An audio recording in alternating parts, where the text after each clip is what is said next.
Now, news from our side of the valley. Indeed, security forces taking on protesters in the Kashmir valley finally shows some definite signs of having the desired impact without really being deadly in nature.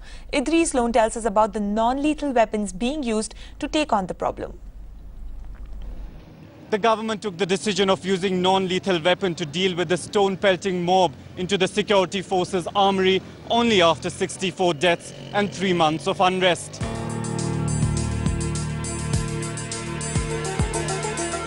Long overdue, but finally in operation. A whole new approach to taking on the stone pelters. This is what it looks like. One of the 3 non-lethal weapons in use. It's called the pepper gun, firing pepper ball pellets. With 3 pepper balls in a shot, it causes an allergic effect. Sneezing and feeling of suffocation, the gun can hold up to 80 balls that can be fired continuously. Then there's pump-action guns, a rifle loaded each time with a single cylindrical bullet. Each bullet has 80 pellets. The bullet bursts after firing, the pellets blow out in all directions, injuring protesters.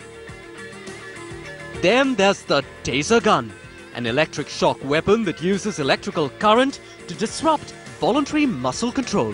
It fires 2 small dart-like electrodes with a maximum range of 35 feet, which releases a strong electrical shock.